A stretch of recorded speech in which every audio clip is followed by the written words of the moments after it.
Hey guys, welcome to day 2 of how to play support. My name is Jake, and I shall guide you guys with some little inventory of what you should look for in your masteries. Since this is your second part about pretty much, um, why did I go to shop? Um, there you go. For support, I'm gonna go to the basic support, which should be around here somewhere. Right there. This is going to be your basic support page. I'm going to move this up here for now since you get the full view of what I am talking about. Simply, this is pretty much almost a standard support page. As you can tell, you got your 113 sit scene and your offense, defense, and utilities. Um, this is going to be your primary, pretty much what you want as in a basic support page. Um, I'm gonna give you guys a rundown. You're gonna be wanting to get your Summoner's Wrath, max that out, max out your durability, your hardness, you max out. You put 2 for your resistance, max out your unyielding, max out your veteran scar, and max out your block.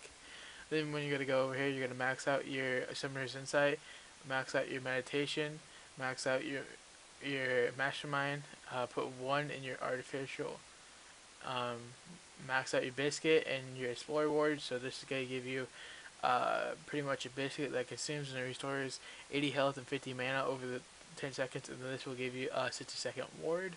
As a support, you're gonna want to have ward coverage on your maps, so that's gonna help. These also set up for allowing you to get 2 additional gold for every 10 seconds, and also starting with 50 plus gold in your inventory to use for wards or whatever. Um, Now we pretty much got that out of the way. I normally use pickpocket as well. I normally use it on most of my champs right here, such as Tarek. You can see I'm using a different setup for Tarek, but Sana and Tarek I think are probably going to be the 2 supports you're going to want to learn first. This will allow you to pretty much have a pretty good range of supports from the start. These are the 2 easiest supports to play. Um, and then such as like Thresh.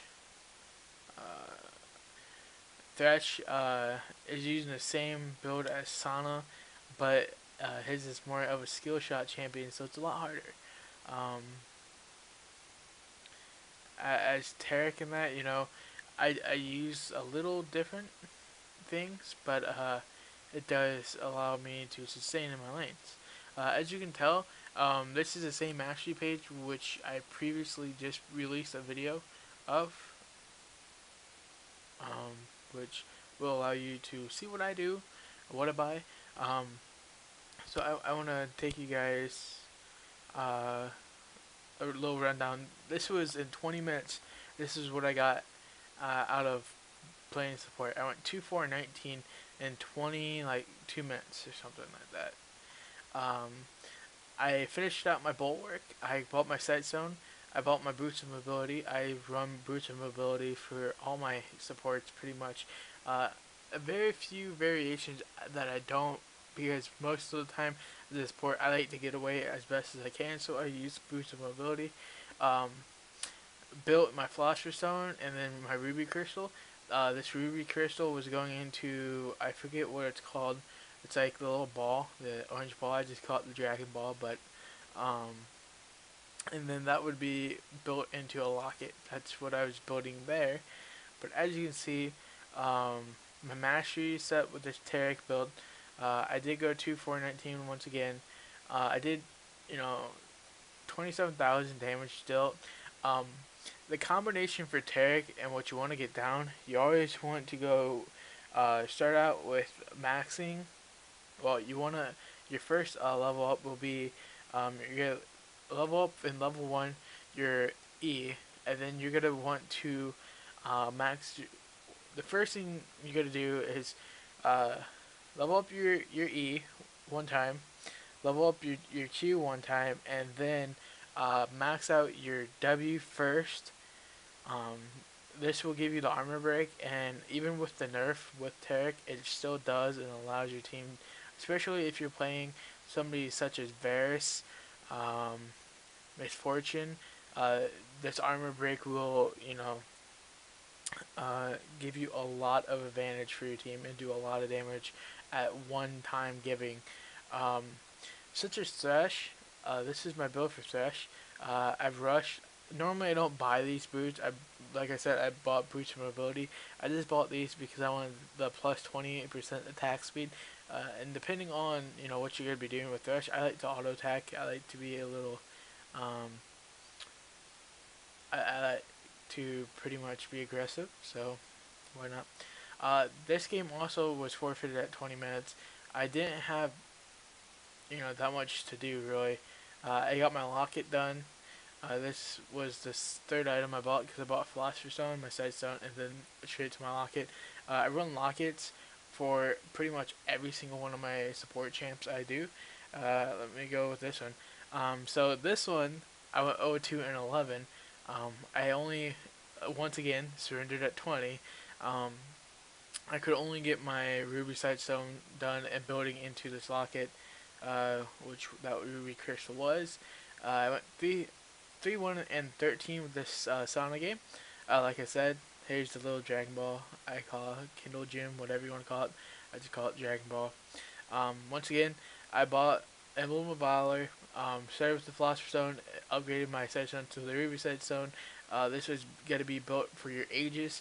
I normally typically try to run or rush an Aegis of the Legion on Sana very soon, simply because um, if you don't, then uh, you know you don't have as much sustain in your lane when you play Sana. Also, this is let me take you a look at this game. This was a ranked game I played. I had a Vayne, I think. I had a Vayne that went like 0-7, simply not because of me, but she just wasn't playing adequately enough. Um, like 20 minutes in or something like that, she only had like 40 CS. So yeah, um, I ended up going 4, 5, and 7. As a support in ranked, normally you do not want to have kills, but once again, you know, I kind of had to in order to keep my lane. Once again, I got the Philosopher's Stone, the Ruby Stone for giving you 5 wards. Rush the Locket, building the Aegis right here, and I got level 1 boots. I normally don't ever upgrade my boots or rush them right away. Just what I don't really see the need to, especially as a support, because supports, the only thing I feel is needed for boots, because I've been playing League without boots for like ever now, so I'm kind of used to it. But if you're new to support, buy boots. You know, if it takes a place of you getting your Sightstone, I'll get your Sightstone first and then do it. I wouldn't be like I have to have boots right away. It's a necessity.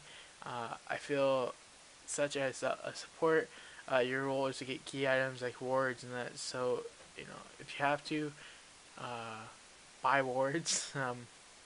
So like once again, I went 4, 5, and 27 in this game. This is what I do strive for. I tried to have 27 assists or 20 assists or more at the end of the game. I think that one game I went like 4, 5, and 35, 37. That Terra game I posted today. Um, but like once again, my builds are pretty much standard and adequate for you guys. You always want to rush your Philosopher's Stone, get your level 1 boots, and then rush your Ruby Sightstone, and then jump it in and follow it up with your Locket, because your Locket is going to be a lot cheaper than your Aegis.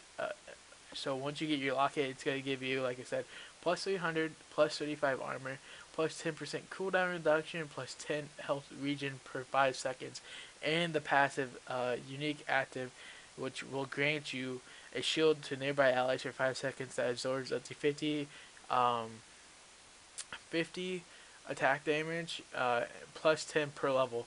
So the longer you have it, and like depending on what level, it is great.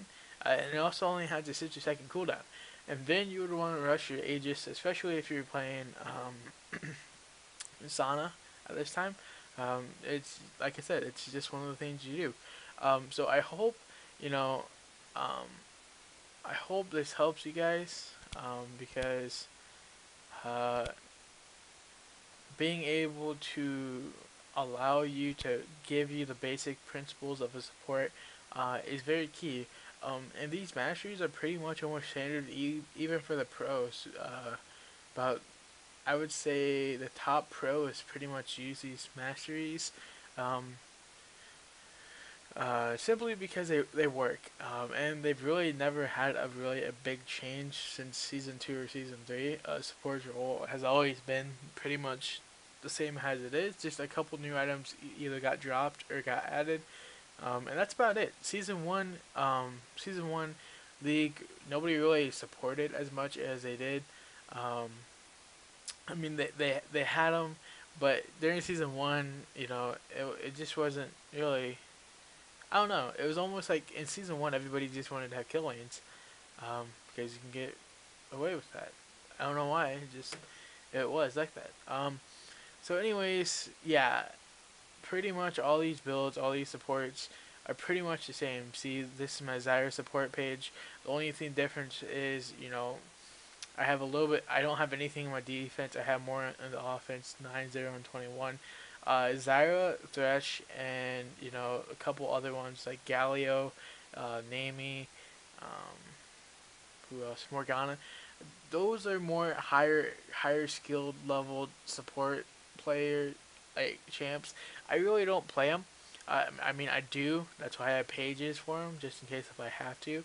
I do have fun with playing Morgana support because I think she is a very powerful support player or champion.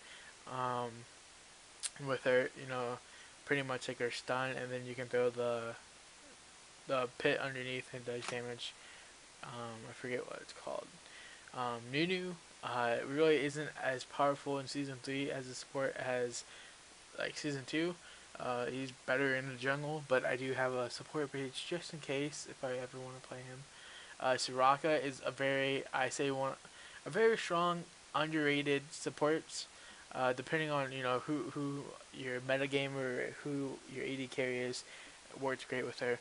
Alistar is another great support. I recommend you learning. Like I said, let's give a recap of day 1 support. The 4 champions you're gonna be wanting to learn is Sana, Taric, I say Leona, or Lulu, depending on which one you want. Because Sana, okay, here, let me give you the rundown. Sana will be your number 1 support, but or probably one of your support. Okay, Taric counters Sana, Lulu or Leona counters Taric. So pretty much these are the 3 dominant supports. Depending on who you're playing, I also see a lot of nibbly supports anymore. Which if you get match up with a Sana or if you're a Sana going up against a mid support, I got 2 things to let you know. Start stacking armor, and also don't get hit by the spears, because if you get hit by a spear, you're gonna either die instantly or whatnot. And also, uh, letting you guys know this from the start. If you're coming from top lane, jungle, or mid, or even the AD carry role, and your team puts you as support, I gotta let you guys know this. Do not play too aggressively at the start. Always, if you're learning a new champ, try to play passively, allowing you adequate time to either think about what you're going to be doing or allowing you to communicate with your team. Um, I'm not going to stress this enough. If you don't have communication with your team, you're probably going to lose the game. Such as because your role is very important to keep Dragon and Baron times. If you really want to get technical, you can get memorize, fucking red and blue buffs if you want.